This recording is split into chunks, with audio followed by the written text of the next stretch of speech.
Hi, welcome back to Natural Disasters. I will be discussing the series of tornadoes in Oklahoma. I'll be representing service providers. I'll also be representing Jeff Fredrickson and his wife, and I will also be representing Shara Richardson, who works at a nursing home. These occurrences happened in southern Oklahoma. This started April 25th, and more than a dozen tornadoes and some are still ongoing. These storms happen when a cold front and a warm front meet and they fight each other, going clockwise if they are located in the south and counterclockwise if they are located in the north. Oklahoma is located in the south.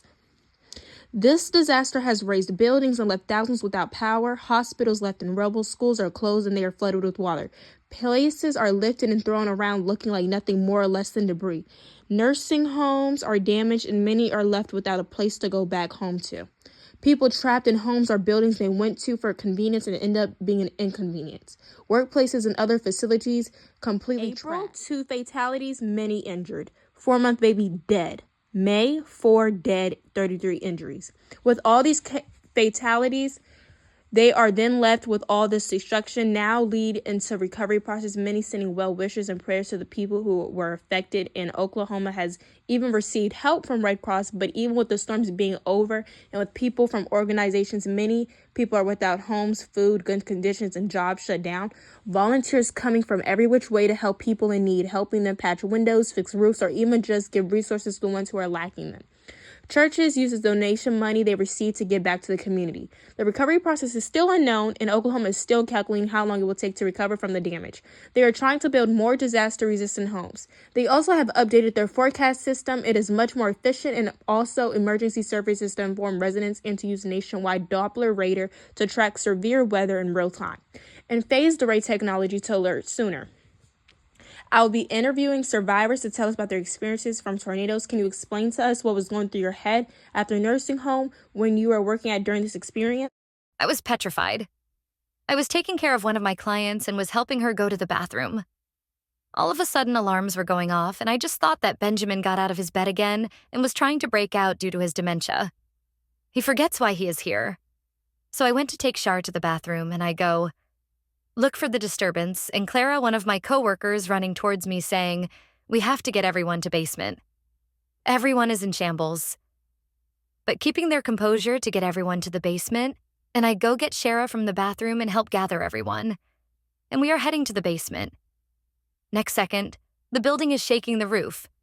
Starts lifting. I'm seeing my beloved clients and co-workers start to almost lift off the ground. I'm reaching up for them, but they were gone in an instant. So I just swallow my pride and move everyone to the basement.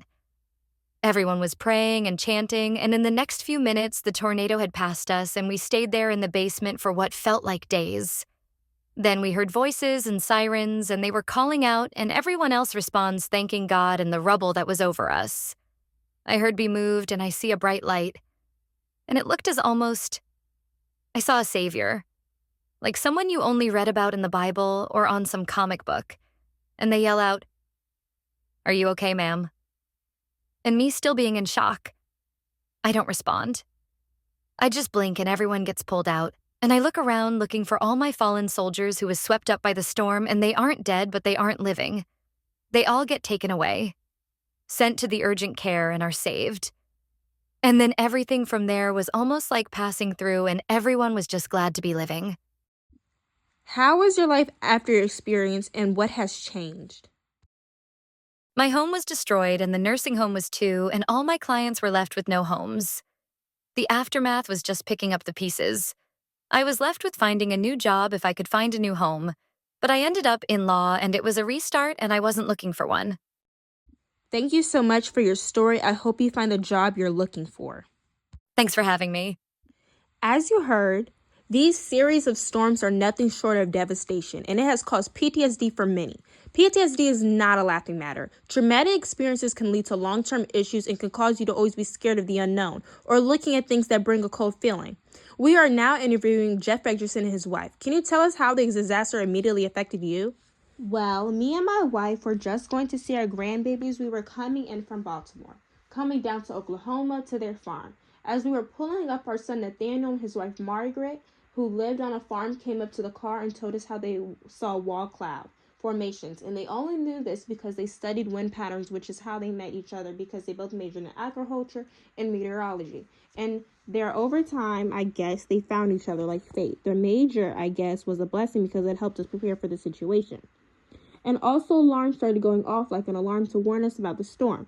All of a sudden, my son and his wife started to gather the cattle and put the animals in an underground cellar. Me and my wife, Jane, started to gather the grandbabies, all under the age of 8.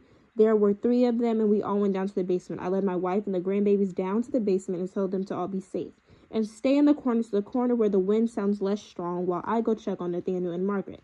And I see them still getting things together, and I look south, and all I see is debris being swept up in farms miles away, being torn. While I was in shock, I didn't see a tractor wheel come right towards me and hit me square in my head. And the next was nothing but complete darkness.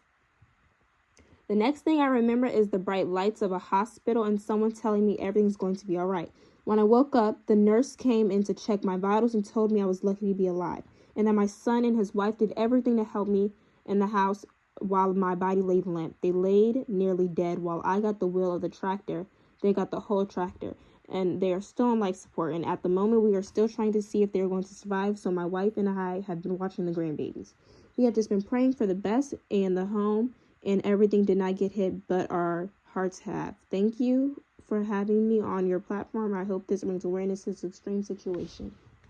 Thank you so much for your story, and prayers to you and your family. Thank you for the opportunity. Before I found these exceptional people, I went around talking to others in the community, and I came across a service provider, Samantha. I asked her how it feels to provide services, and she even shared that she works for the Red Cross. Samantha, are you there? Hi, yes, I'm here, and I really love providing services, and I really just want people to know that I decided to work for this organization to help people that are affected by things they can't control. And with these hurricanes, I have seen the devastation that families have gone through when they have lost a loved one or home or financial stability because their jobs were torn down. So, with this, I just wanted to come on here to express that if you are struggling from an incident, please use your resources like Red Cross so you don't have to be alone for this recovery process. We help provide hot meals, snacks, and water served as shelters or from Red Cross emergency response vehicles in affected neighborhoods. Are there any other organizations that you think are appropriate? Yes, one of my friends actually works for FEMA, and they help to house people and with any other assistance that you need. Thank you for your enlightenment and resources that you shared. Thanks for having me. Our last person to share will be a meteorologist, and they will explain to us what levels where the storm categories are. Well, we are dealing with storms at high severities. They cause damage on scales that numbers and statistics can't fully comprehend. They lead to flash flooding and disasters we are still fully recovering from. Due to there being about 6 and possibly a dozen storms, we had storms ranging from EF0 to EF4. EF4 is red zone and qualified as devastating of storm categories, and the highest being EF5, qualifying as catastrophic. With this, 70% of all tornadoes being EF0 through EF1 and 25% being EF3, 1% is EF4 and EF5.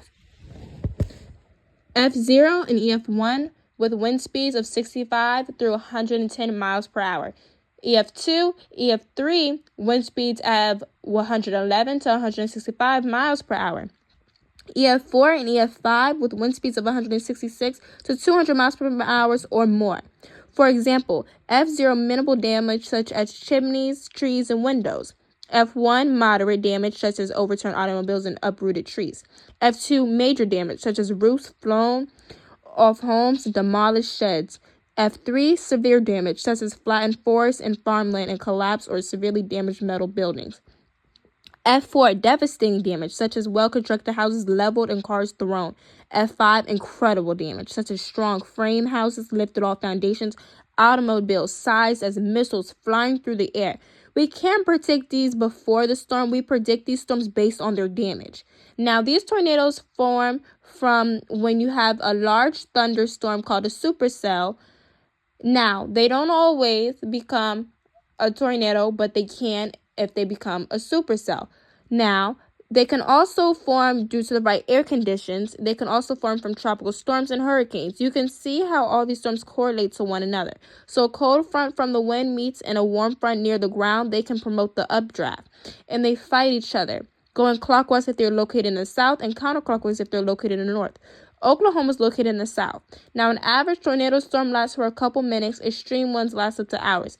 In my field, a weather radar is completely used to track storms. It means that they can detect rain, severe weather, no matter the time of the day, and the Doppler radar sends out electromagnetic wave fields that can be reflected back to the radar by things in the air like precipitation. Satellites can also help us to track thunderstorms, which is good because they can lead to tornadoes, and they can help us form before and after images of the tornado's damage. We have learned about where, when, and what type of disaster this is. For these situations, when you know you live in areas that have tornadoes, you should have general preparations. You can do this by stocking basements or your underground apartment with water, non-perishable food, weather radios, flashlight, medical tools, and medicine before. Now, during the storm, you should protect yourself and go below ground no matter what. After the storm, you should be focused on your surroundings and prepare again for any future tornadoes. And look for organizations to financially help you. Make sure you also get the help you need from a trauma. Make sure your kids see a counselor or get a therapist to invest in good mental health.